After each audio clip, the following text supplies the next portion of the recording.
What's going on, family?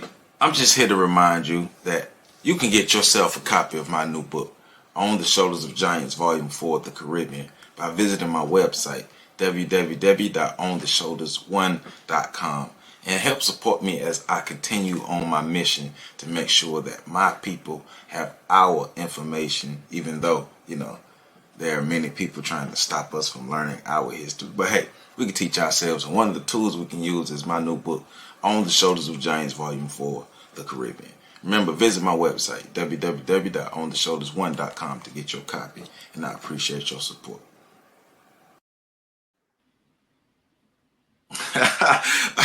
It's funny. What up? What's going on, family? How y'all doing? Welcome back to the On the Shoulders of Giants YouTube channel. I am Joseph Ward. Rocking with me again, it's the homie Patrick Urban. So y'all know when we get together, putting our brains together, we're doing these breakdowns of the information that our master teachers, our ancestors, our scholars put out for us a while ago for us to use. We didn't use the information.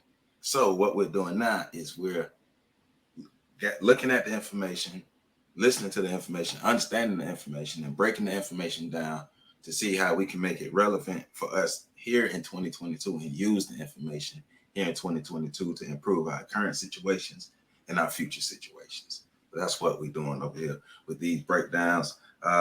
If this is your first time seeing a breakdown, welcome. You can go back and check out our previous two. Our first breakdown was of Dr. Francis Chris Wilson, and last week's breakdown was of Dr. Amos Wilson. And so this is by request. This week, we're giving a breakdown of Neely Fuller Jr. And the conversation is around the behavior of Black people against Black people. Basically, do Black people like each other? Can Black people get along? And if we can't get along, because we don't really get along like we're supposed to, the question is, well, why? Why aren't we getting along? So we're going to listen to Neely Fuller Jr. tell us why, and we're going to give a breakdown in the context of 2022, how we can use this information. Is you ready, Pat? Word. Really going down in the South. So let's get this thing. Slave ship, which is what the whole world is. See, if I'm the captain of the ship, I will come and look down the hatch, and I'll say, it's just about feeding time, but we don't have enough food, because I'm going to see to it it's not enough food. But we got about 40 of them down there. So I'm going to throw just enough food down there for 20. That's how they do it. That's how they do it all over where we are. Georgia Avenue, wherever you find Black people. That's how they do it. They hand out the goodies, but it ain't enough. And what's going to happen when you throw enough food for 20 people in the whole of a ship where it's 40 people? You got a good fight going, right? That's why Black people can't stand each other over. I'm going to stop it right there. Because that's deep right there. That's deep. But I also want to add, I think we should add some kind of context to that as well, because it is just a clip. So he's talking about creating scarcity, the idea, and not just the idea, but the environment of scarcity among people who are dependent upon you. So first, understanding that Black people are already in a subservient position. Black people are already in a position where they have been physically, spiritually, emotionally, psychologically dominated by Europeans, by white people. And so now that Black people are in this position to where they depend on white people can further divide Black people, because we're dependent on Black people, but I mean, Black people at this point are depending on white people, but Black people still have a sense of community. They still have a sense of self. Black people are still working together to a point, but we need to break this down and divide this. We need to divide this group of people, because further divided, we can further conquer this group of people. We can further keep this group of people down. So while we have you all depending on us, we're creating scarcity. So using the analogy he was using, you have 40 people and you give them enough food for 20 people. So they got two options. You can either fight over that food, or they can share the food so all 40 people can eat. But in an environment where scarcity is created, and in an environment where people aren't really looking at each other as a group, fighting, like you said, fighting will ensue. What you think about that? No, I mean we seen it play out, in concept and in practice, and with regards to food and other things. We were talking about food deserts a Yeah. couple of years back on the Freedom Train. And that's still something that's very much going on in the black community is food deserts, where black people Hmm. in America don't have places to get food within their community. They have Right. to go to other communities, or they, go grocery shopping at convenience stores, and you paying more for that. But then, even in addition to that, we look at the continent of Africa. There's a food shortage going on right now because the continent imports most of its food from outside sources. Two of the largest being Russia and Ukraine, who are engaged in a war right now. Hmm. So there's something to think about there where, even if you break that down even further, yes, there are only 5 nations in Africa that actually import food. But they're 5 of the biggest nations in Africa, and the 5 of them together combine to import more food than the rest of the country produces and exports. The rest of the continent produces and exports. So there again, you have this idea of creating an environment of scarcity, and you got to remember too, Africa has the most arable land, the most farmable land in theory, on the Hmm. planet. And being able to divide and conquer, and being able to take over more natural resources through the division and the turmoil and the confusion and the hostility and the Right. aggression that's created. Right. So we see that playing out all over the world, including right here in the United States on a daily basis. Um, Another example would be the PPP loans. Not the way people are thinking about it, but there was a limited amount of supply for PPP loans. And there was a lot of confusion and a lot of scarcity created around those, getting your stuff in, getting your stuff in. And a lot of people did a lot of things they weren't supposed to do. And a Hmm. lot of people are now facing the Hmm. repercussions of that. But we're not talking about the extended or long-term or secondhand effects of all of that on the black community. Right. It's something to Right. consider. Also, yeah, and also toward the end, what he was saying is, that's why we don't like each other. We've over the since 1492 and since white contact, white people have had the mindset of domination. So all they've done is play into the tribalism. They played Mm-hmm. into the tribalism of African people from the beginning. I was telling someone, and I might have said it on the last episode. I was telling someone in a conversation, I believe, I don't know, but they they want to conquer these. They want to conquer all of these people, and when they show up, they realize that you got two groups of people. One group of people may be stronger than the other, and they want to conquer everybody.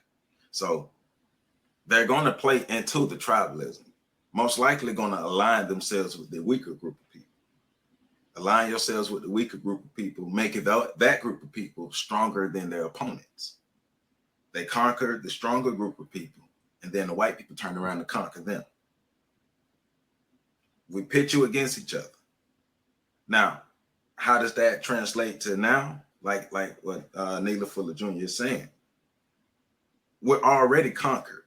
We're already dependent. And when it comes down to resources, we need resources. So certain communities are poor because that they were designed to be poor, and Mm-hmm. everything that's working in the community is working to keep those communities poor. And so there's a lack of resources. When you have lack of resources, when you have scarcity, people are going to do what they need to do to survive.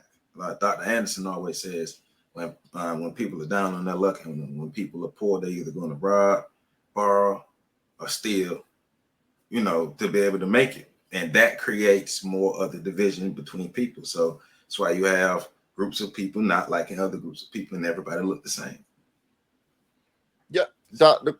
Claude Anderson also talks about meritorious manumission often. Yes. And Go Go into ahead. that real quick. Just so go into meritorious manumission. Just make sure everybody understand what we talking about. To simplify, it was a term. It was something that was used to encourage slaves to turn each other in for Mm-hmm. planning to escape or planning to do anything that went against the status quo. And it basically said, if you bring us information that we deem valuable in preventing a revolt or an escape attempt or anything like that, you could be granted your freedom. Now, it wasn't always freedom. In some cases, you could be just granted other rewards, but the gold standard was you could be granted freedom. And Mm-hmm. so, we got to talk about what that meant. That means that even back then, we were being groomed and conditioned To to work against each other. work against each other. And we see the same thing, like you were just saying, not just in America, but going all the way back to the Portuguese arriving on African soil and various other places where, even in Egypt, where certain families were backed in their lust for power and overthrowing another family, causing larger turmoil, causing governments to be overthrown. Like we've seen this again and again. One of the things I love about Dr. Neely Fuller is his realism and pragmatism about where we I are know right now. he's straight up with it, and there's no chaser with it. Right. Yeah. We don't like each other, and the idea that we at some point all got along in some kumbaya, like It's I not don't true. know what history book people are reading, but I haven't read that one. Right. It's like, and I don't know I'm gonna butcher the quote, but it's like there's no enemy without unless there's an enemy within. So and basically, if we're strong within, if we're taking care of our stuff, we're strong within. We are a united unit. Outside forces are gonna have a hard time conquering us. But when we're disjointed, we're fighting against each other within, we can easily be conquered from the outside. So let's keep going. Period of years, we spend all our time fighting each other for whatever is thrown down that hatch. And Massa up there on the deck is just cracking his sides. Look out! See, it ain't rocket science. Now, what do we do about it? First, thing about it, we have to know that this is what's going on. And don't get caught in that trap. They even got us bragging about it, West Coast gangs and all like that. All about doing harm to other black people. It's a part of our culture. When we join a gang, that's what we're really talking. Hey, we're not joining no gang to go and fight some white folks over there in the suburbs. We joined a gang fighting people over there 3 blocks away. Same boys we was raised up with. But their mama just moved a few blocks because she got put out down here. Not paying the rent because she didn't have no money. She didn't have no money because she didn't have anybody to help her support her. So she had to move down there. Ain't no difference between him and me, except now he's 3 blocks down the street. But all of a sudden he's a stranger because I very seldom see him. And all he got to do is step on my foot and he got a fight going. Now I got to go get my brothers and my gang and whatnot. See, and the white supremacists say these people don't even know how we do what we do. That's why we are masters of the world. I mean, it's programming. It's continuous programming. It goes back to talking about post-traumatic slave syndrome. Basically, that's what he's breaking.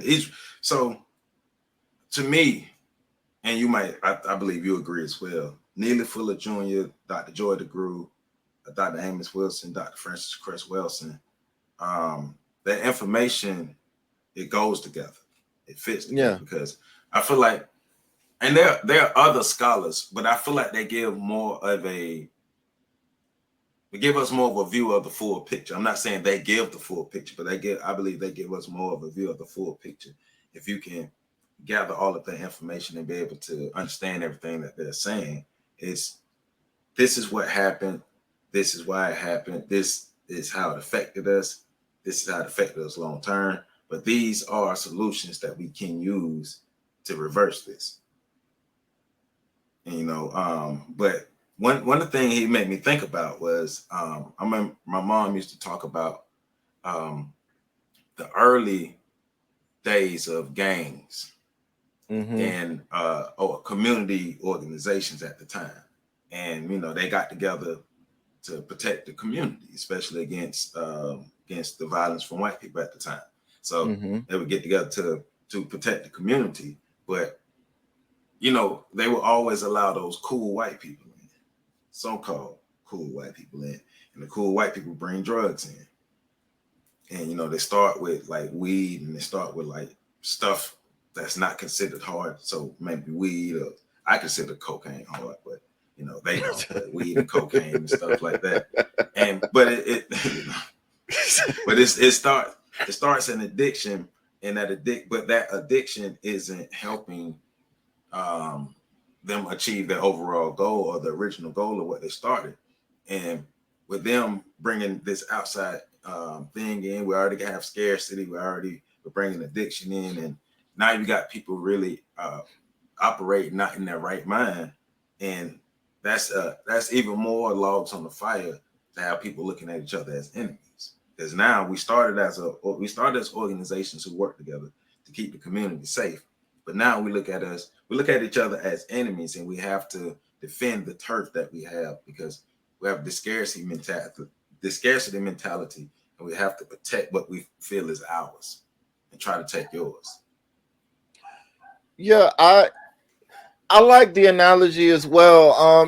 One of the things I want to add on to it, because a lot of times when people hear gangs, they get this sense of superiority, like, well, I'm not in a gang, so I'm whatever. And the honest truth of it is, gangs is just an easy way to represent the problem. But less than 1% of the community is an active gang member. So most of us are not in gangs, but most of us still engage in this type of activity. Yep. When you look at the way we click up in the cliques that we do click up with, to do harm to other Black people or other organizations, maybe not physically, but emotionally or financially or whatever the case might be.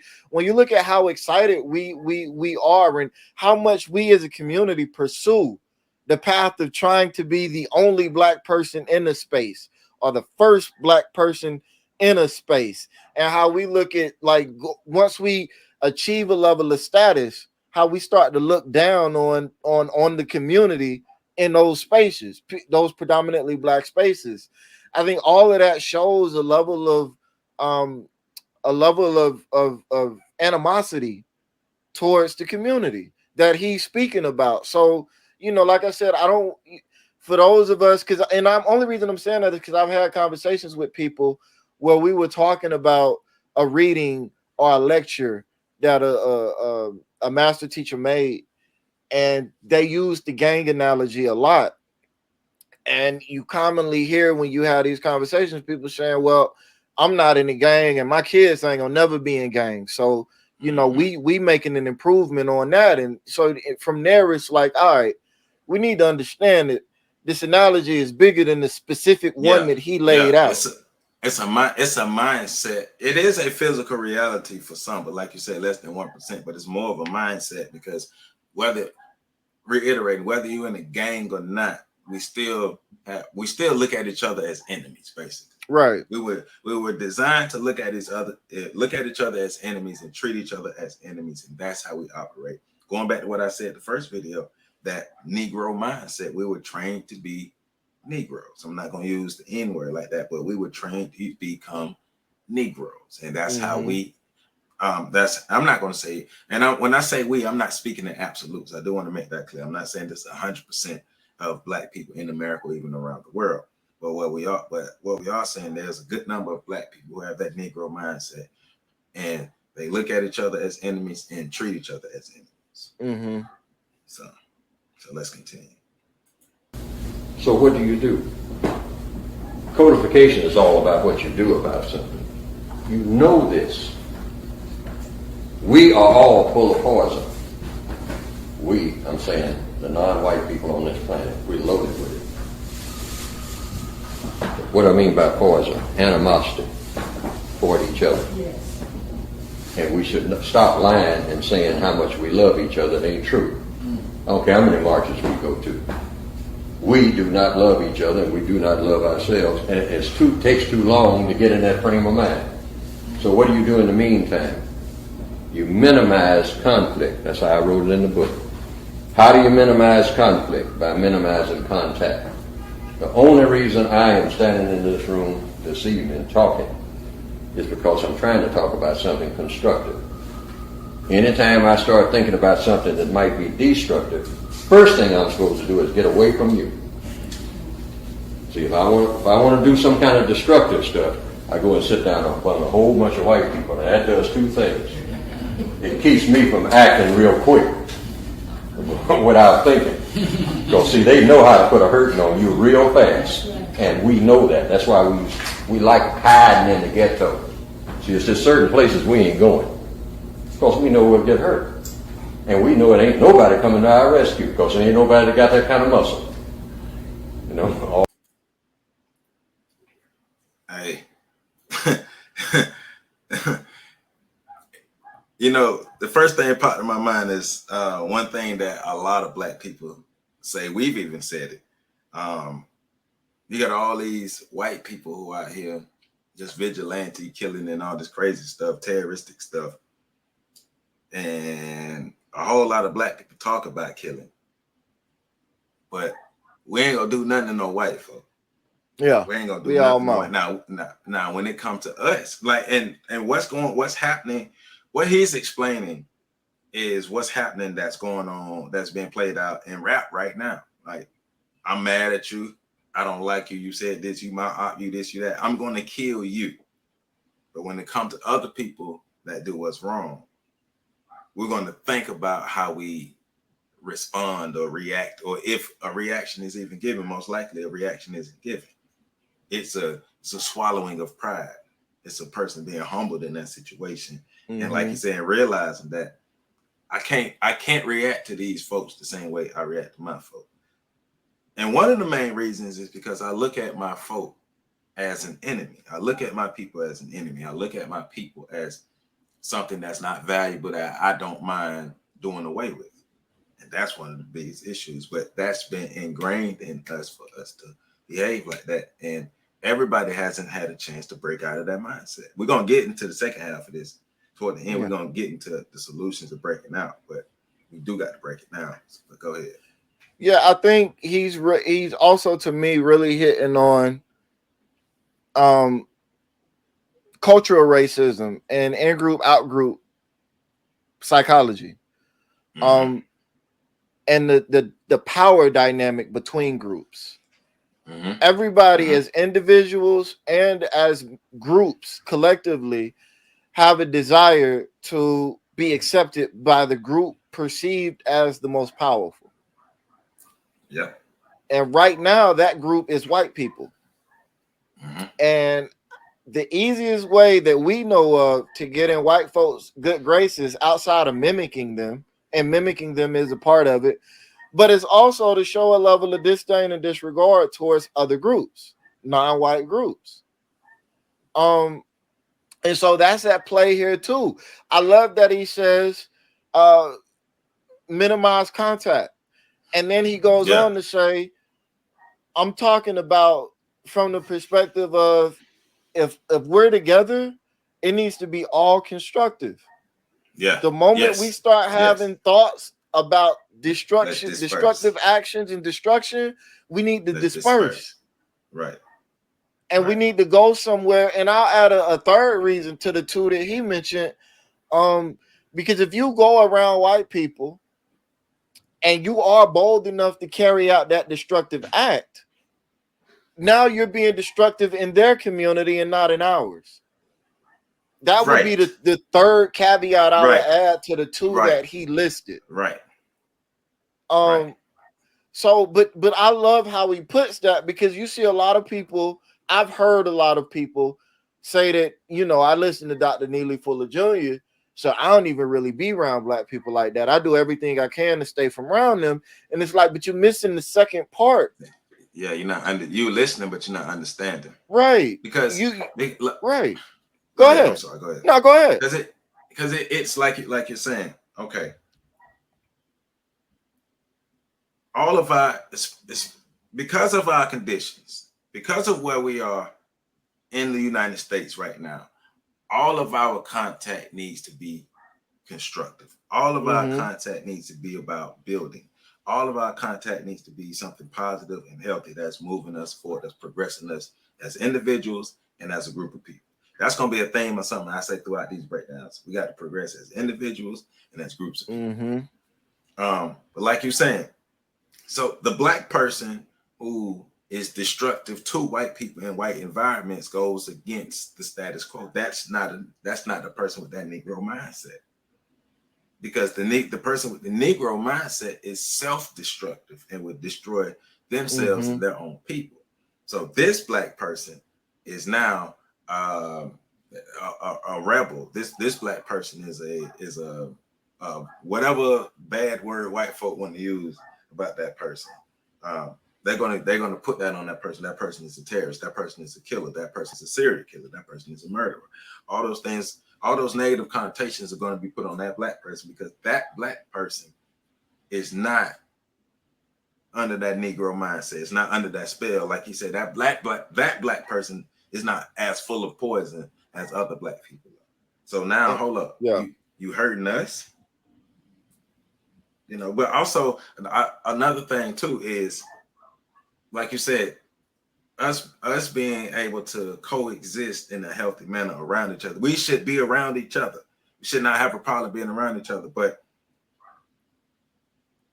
we're around each other, we're existing, and then when animosity builds, when conflict builds, and we disperse, don't hold on to that animosity. Don't hold on to that hate. There should be no get back. There should be no later phase. There should be no riding on somebody later, right? Because that's still feeding into that poison. That's still feeding into that Negro mindset of us being destructive against each other.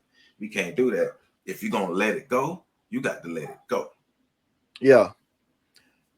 And I would add even to that, well, not to that, because I think that was perfect. But to go back to what you were saying about that black person being labeled, you know, we also got to think about that another step. That negative label by the power group causes all people in the subgroup to no longer want to react that way. So it kind of builds on each other. It kind of builds on itself. It continues the codification or the programming. But, and I want to say this too, constructive isn't always positive, in a sense that it isn't always us agreeing and blowing smoke up each other's butts and stuff like that. There is a such thing as constructive criticism, but you got to know how to give it. And in that, you know, this actually is a perfect segue into what we see in the comment section sometimes. I think it's a perfect example of what he's talking about. Sometimes there's negative feedback, negative criticism that you can tell this person is coming from a very constructive place. They just want to help. They're not trying to tear down, demean, disrespect, anything like that. Yeah. And then you have comments. We both been doing this YouTube thing a long time. Then you have comments where you can tell this person just wants to burn your channel to the ground. They don't appreciate, they don't like, they don't respect. There's a level of hatred and animosity for what you're saying that's not coming from a positive and constructive place. Right. Because there are, like you said, and just hit on that real quick before we move on. I get it a lot. Because we're reading through text, context and tone can be lost. So that's why you have to. I'll read a comment, and I'll come back a couple of days and read it again. So to make sure that I'm not being emotional about this comment and making sure that I'm not thinking, oh, somebody coming at me left, because this person is actually giving real constructive criticism that I can take in and use, versus somebody who just coming at me all left. And we're doing that to each other. But in my opinion, some of that comes from ego and the superiority complex of, well, you're not good enough, you're not smart enough, you're not worthy enough to be talking about this information, or even to be talking about this about that. our master teacher. So how dare you and who are you? It's like, well, thank you for the comment. I guess I don't know. I don't know. But let's get it going. All our little gangs put together ain't got as much muscle as these people. Just a handful of them. Just show up. Don't take but a handful. You don't even have to do nothing. Just show up. What's going on here? Now all them loud black people got quiet all of a sudden. See, we know whose chest to get into with both people. You know, as long as it's us, we got no problem. We can handle us. Yes, sir. Do you think that the power structure will switch from white supremacy to, let's say, Asiatic men or women are regaining their throne again? No. That's the trick that they're pulling right now. They are bringing more and more non-white people from all over the world and mixing them all up together, different languages and whatnot. And what they're doing, they're just getting another big gang fight started. They're going to stand back and watch the fight and control it all. See, that's what I was saying a while ago. Nobody can take your job.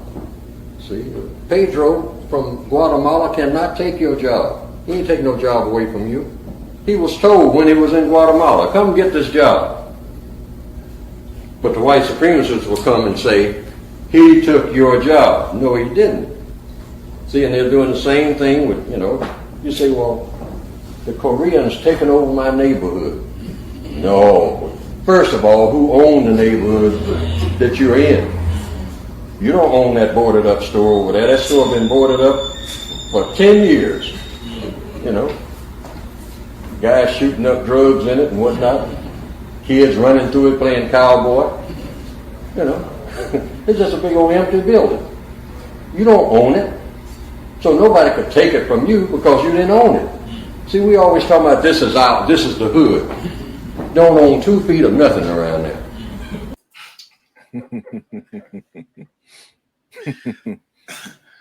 So the first thought comes to mind as he's articulating that is create the problem and sell you the solution. What they call that, the Hegelian dialectic. Mm-hmm. So I think so. I got that from PC. Shout out to PC. Y'all check out the IDP Expressions Network channel. Professor Carl Thorne. Y'all check the homie out. But he was the first person I heard mention it.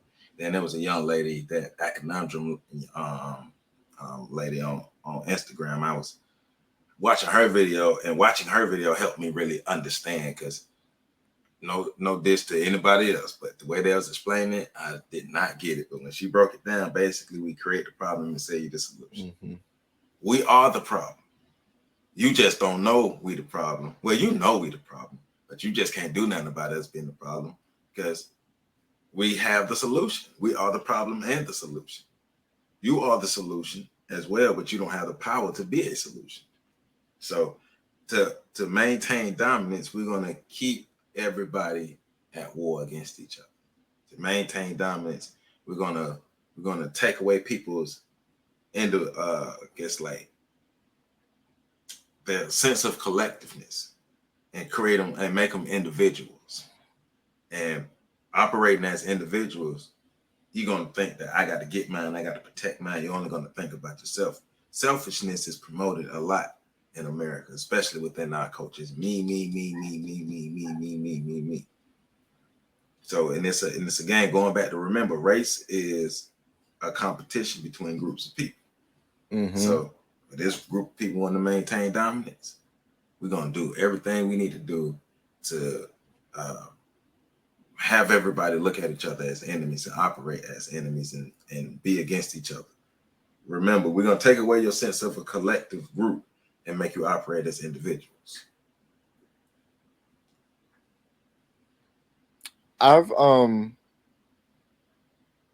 The first thing he talked about with regards to when white people come in the room, all of the black people with their chests out decide they want to put the bird in his cage. And that struck me because I've seen it a lot. And I think we all have, if we really just sit back and think about it. I can remember when I first got to Charlotte. I was in the eye doctor place, and it was me and the black tech, and they closed the door, and they leaned in. We were the only two people in the room. They closed the door, they leaned in, and I had on a Black Power shirt, I think it was. Mm-hmm. And they leaned in and said, "Black Power, my brother." And it was like, and they whispered it. And it's like, we the only two people in the room. You close it, you going through a lot of effort to make sure nobody hears you say this. But I've seen the same thing working with kids. We'll be having a super pro-black conversation, and a white person will walk in the room, and all of a sudden they all uncomfortable. They don't want to talk about it no more. They want to change the subject. And I've seen the same thing with adults. Everybody straighten up. Right. You got to get in line. Right. We take all that black out of our voice and out of our content real quick. Yeah. When they walk in the room. You know what I hate to see black people do? It's a room full of black folk. Even the white folk in the room, I don't care. I say, hey man, white folk. I say white people, white people, white folk, white folk, white people. I say it. Yeah, that's what we're talking about. Like, you know, these people. To my with the palm of my hand. Yeah, I mean, like these people, like, come on, man, we got to stop. But it's that inferiority complex that we have, though. It's it's that mindset of, yeah, we talk cash shit. Oh yeah. We talk a lot of cash shit about everything, about who we battled in and what we can do and all this stuff here. But at the end of the day, we ain't busting grapes on nothing, and that has to change. That mindset there has to change. We have to be willing to stand up for our goddamn selves. Now I'm gonna be careful about how I say it on this YouTube platform. Goddamn it, read between the lines. But the other thing one of the things that I do think, as we have the power of hindsight and more information, the concept, I like the question that was asked to him about the Asian people taking control. And I agree with his answer in whole, saying that, you know, no, that's not going to mean any sort of freedom for black people. I agree with that answer.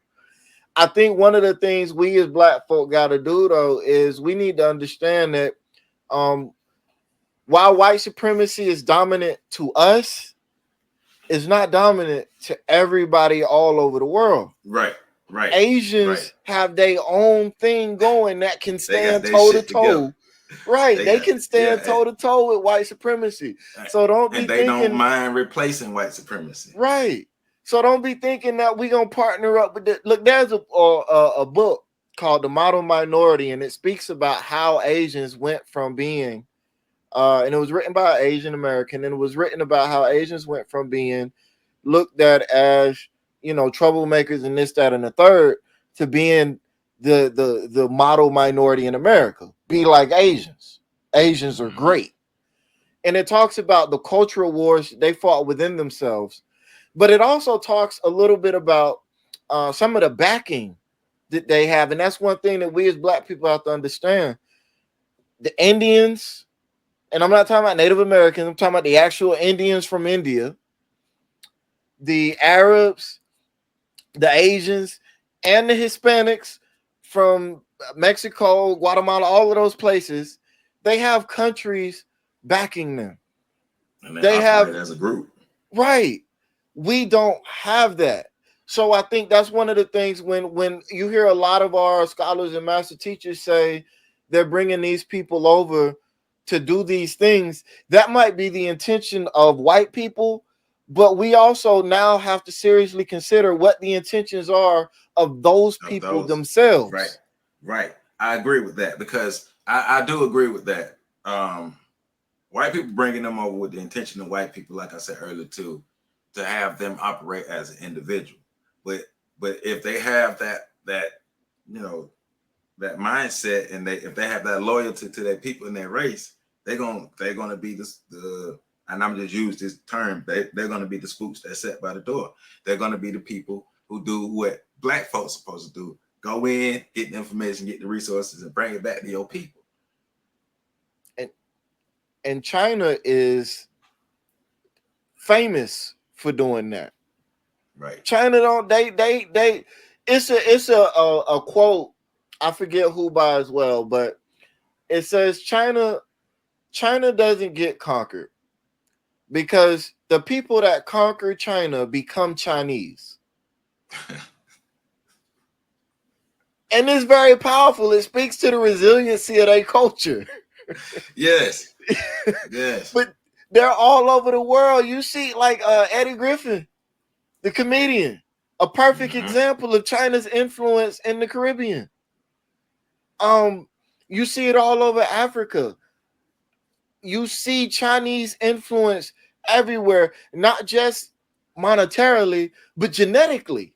Right. They're leaving their mark all over the world. Right. But that's a lesson to be learned as far as racial and group politics and what race really is, because race and it, like Neely Fuller has said in previously in past lectures, race in itself, the concept of race in itself is racism. Mm-hmm. That's it. It literally is. It's a competition between groups of people. Race is racism. He said that race is racism, right?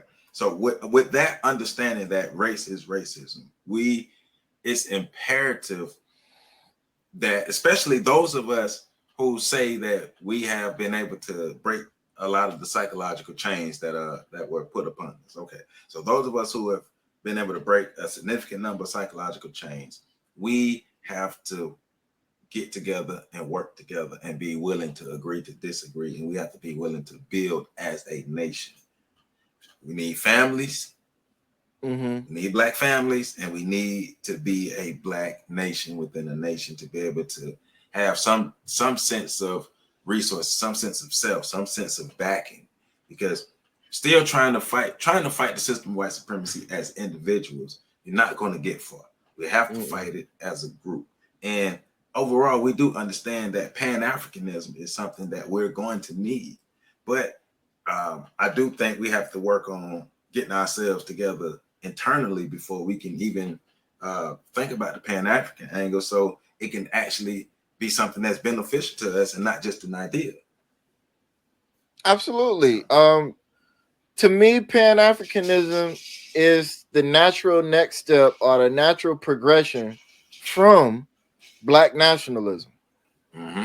Everybody in their own respective Black countries have to work on Black nationalism before we can achieve the goal of Pan-Africanism. Everybody's got to bring something, and everybody's got to be able to maintain, persist, and be consistent in what they bring. And that doesn't happen without a self-sustaining community. And that is the core foundation of Black nationalism.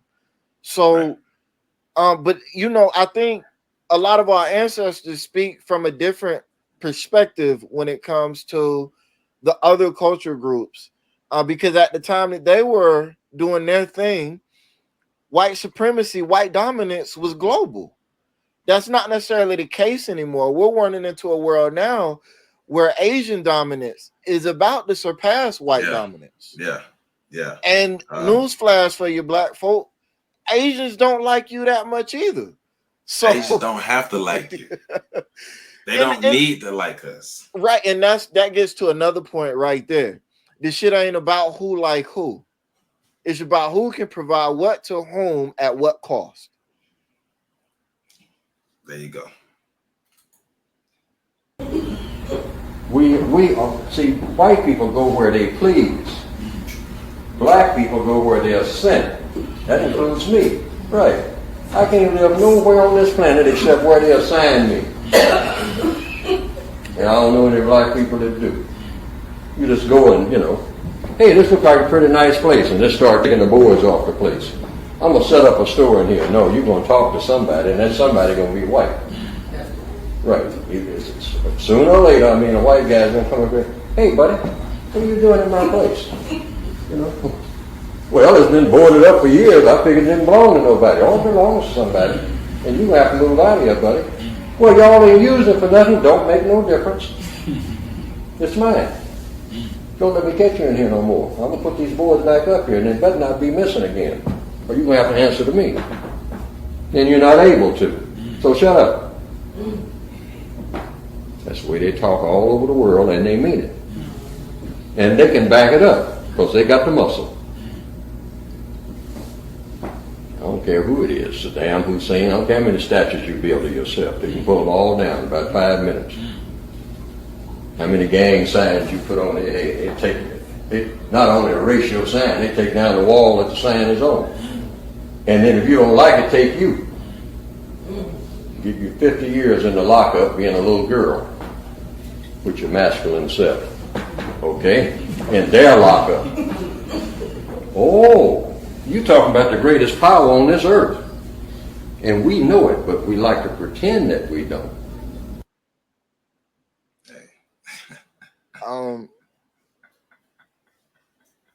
No, that was funny. I want to hit on something real quick though that he talked about, and it goes back to something he talked about earlier with regards to the hood. We talk about eminent domain; they can take your shit. But then when we talk about the hood, which usually when we talk about the hood, we're talking about the projects. Mm-hmm. The government owns the projects. Right. And I think that's something that Black people really need to understand. Like the communities, like he said, the communities that we call ours, where we gather and congregate, typically speaking, we're usually allowed to be there. Yeah, that's where we were placed.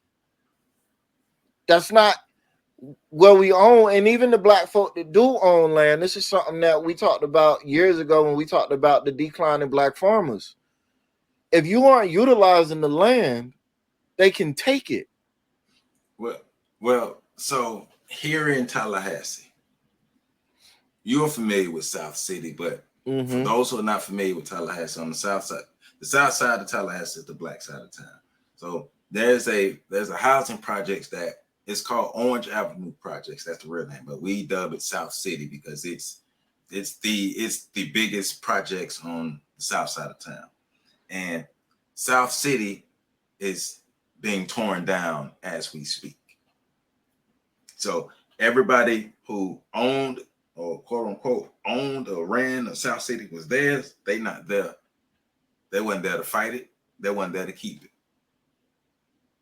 So it's about true, like real ownership. We're getting into solutions now. Real ownership, working together, because over the past 10 years, they told us that they was going to knock down South City. They told us that. So they're supposed to knock it down and rebuild it up as this mixed community, this mixed income community. And most of the families who stayed in that will not be able to afford to stay there. But they told all of Tallahassee, they told all of Black Tallahassee that this was happening for the last 10 years. Nobody prepared for it. Nobody prepared for it. We can no longer sit back and just wait on things to happen or just hope for things to happen. We're going to keep reiterating this.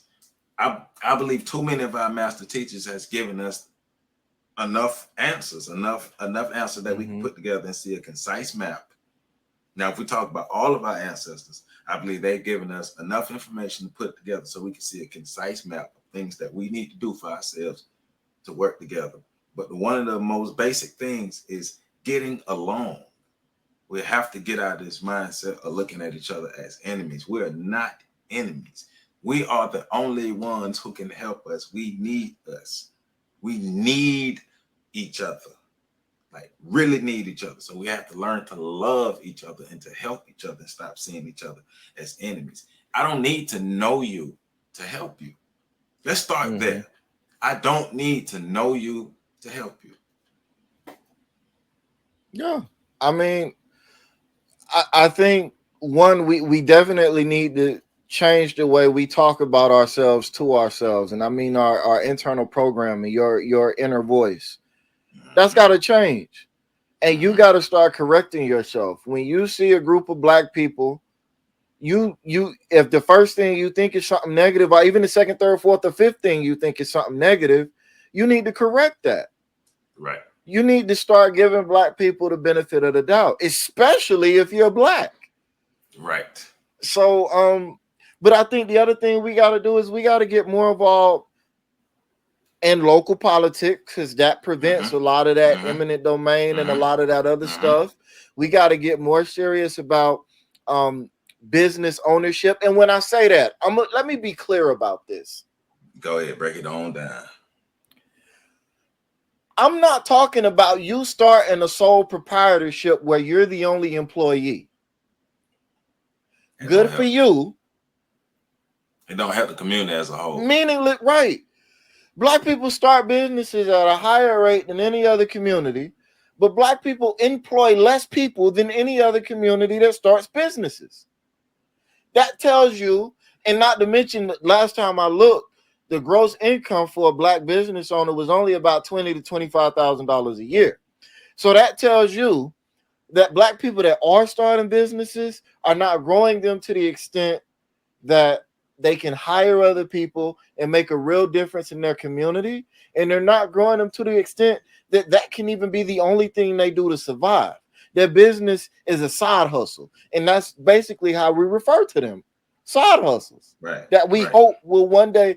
So when I say start businesses, I mean starting enterprises that actually hire the community and that can afford to buy the land. There's a movement right now in Charlotte of people pushing back on corporate ownership of private property, because a lot of these corporations are buying up rental properties and renting them out to people. Same thing here. The same thing is happening in black communities all over the country. If we really get together and talk to each other all over the country, the same thing is happening, but it feels like we're paralyzed and we can't do anything about it when we can. One of the things initially, I'm not expecting people in Florida and California to just click up and work together. I'm expecting, I'm in Tallahassee. I'm expecting it to start, okay, the people in my neighborhood, the people in your neighborhood, let's start with your neighborhood. Everybody in your neighborhood who's like-minded, y'all work together. Then once y'all get a base, y'all get a foundation, and everybody who's like-minded, you go out and you find people in the surrounding neighborhoods who are like-minded, and you all build. Then you branch out even further, and you build, and you branch out even further. We're not asking people to start 100,000 strong. Hell, you can start with 3 people, and it can grow something significant if all 3 people are on the same page and willing to work and grow. But what we can't continue to do is not build, is not own, is not control. At least our own communities. At least start there. The buildings in our community, the land in our community. We have to stop spending our money frivolously on this stupid stuff, making other people rich. You know, we can't put that money back into our own communities, and we just sit back and watch other people buy up the land and the buildings in our community and complain about it. We have to put our money together. We have to work together. Just start with people who are, and I'm gonna keep saying it like this, start with people who are like-minded, because everybody's not gonna be on the same page. It's never been like that. Everybody's not gonna be on the same page. And to reduce a lot of conflict and animosity, you work with people who are on the same page with you. If y'all not on the same page, don't worry about it. And y'all don't need to be around each other to have conflict. And when you find out somebody isn't on the same page as you, that's no reason to bash them. You let them go do what they do, find people like them, and you still wish them well and support where you can. But that's part of the tribalism you talked about earlier. We can't be clicking up on that level where now all of a sudden we forming cliques around ideas. Like our energy can't continue to go to bashing each other and fighting each other. That's one of the main things that he's getting at is, you know, do we like each other? Like black people, we don't like each other. That's the way we treat each other. I'm not saying that, once again, I'm not saying it's 100%. I'm not saying it's absolute, but a good number of black people, we treat each other like we don't like each other. Man, I'm saying this en masse is true. And Joe, you and I have been doing this for long enough to know that is true. We've seen black people come in and sabotage what we got going on because they disagree with one thing. Well, I mean, it is in mass. I will say in mass, but I'm not saying it's 100% because I like black people. And I know Yeah, you I do no, too. I get what you're in saying on mass, the yes. individual level, but we But talking, in you mass, know, yeah, in it's general. too many black people. It's too Yeah, many 'cause black people. I don't hold no grudge, and I can honestly say this because I do a self-assessment, and I've been trying to break the same programming that we all trying to break for years. Mhm. I can honestly say at this point in my life, I don't have any animosity for any black person, whether they've done me wrong or not. If I can help them, I'm going to help them if I can. Now, does that mean I'm gonna go out of my way for every But black person that I know? But black if people, it's something I can do, whether I agree with you or not, and it's positive for the community, then I'm gonna do it. I've got too much love from black people to have any hate in my heart toward black people. And I have a full understanding that everybody ain't good. Right. Everybody's not a good person. But I've been fortunate enough to have an abundance of great black people, not even good, great black people in my life show me love. So I know what it's like to be around black people who give a damn and who love each other. So I want other people to experience that and understand that that is a normal way of us existing. Us existing in conflict. I know it's been normalized, and especially us hating each other. It's been normalized, but it's not our normal way of existing as African people, as black people on the planet. So. Yeah, and I want to reemphasize one thing you said because I think it's brilliant in its simplicity. Start local, take over your neighborhood, take over and expand out until you conquer your city, and then expand out until you get your region, and then expand out until you take your state. That again is that black nationalism piece happening on a small scale. You gotta become self-sustaining where you are before you can branch out. And if we get to that point, we looking at it. You think about the United States as a collection of 50 different governments. I know we like to think of it now as one big nation, but the United States is a collection of 50 different governments, 50 different cultures, 50 different ways of living. Yeah. Yeah. Conquer your region, your state, and then maybe we can do something collectively as a group of 50 representatives for the 50 different regions that have already been predetermined in this nation. Right. And the last thing I'm gonna say on this whole subject is reiterating something that you said is on a daily basis, making sure as individuals that we're working to reverse the programming of how we negatively view other black people. Don't view a group of black people as a gang of thugs. So when you realize you're doing that, stop it, reverse it, and replace that with a positive thought, with a positive emotion, so we can start training ourselves to see each other as loved ones, to see each other as teammates, to see each other as people that we need, and we should be dependent on us and nobody else because we've worked to put ourselves in that position. We've put in the work to see each other different, to exist different, to operate different, and to operate together in unison with those who are like-minded to build something that's actually fruitful for ourselves in this present moment in the future. And if we're doing that, we can build something, and we are furthering the information that Neely Fuller Jr. has given us. It is. I am Joseph Ward. He's Patrick Irvin. If y'all want to learn more about us, we do have a podcast together. It's the Freedom Train Network here on YouTube, so you can check that out. The website is www.freedomtrainradio.com. Make sure you go to my On the Shoulders of Giants website at www.ontheshoulders1.com. Check me out. More information that I have. Support my book series, my latest book, On the Shoulders of Giants, Volume 4, The Caribbean. Make sure you check it out. You can support me on Patreon at patreon.com/OTSOG. You hit the heart button up under the video. So I appreciate all of the support that we are getting. Make sure y'all support Pat's book, The Chasm, because Pat's book definitely deals with repairing of the Black relationships and repairing of Black people and Black men and women loving each other. And The Chasm is available on Amazon, so make sure you go get a copy of that. And you know, that's how we do. And once again, check out our brother Professor Carl Tone Jones. Check out his YouTube channel, the IDP Expressions Network. So check that out. He release videos every Monday and every Friday. So make sure you check him out. He goes in, he goes hard on his channel. That's how we do it. I love y'all. I'm gonna keep saying that. I'm gonna keep saying that at the end of every video. My people, I love y'all, and I see y'all next time.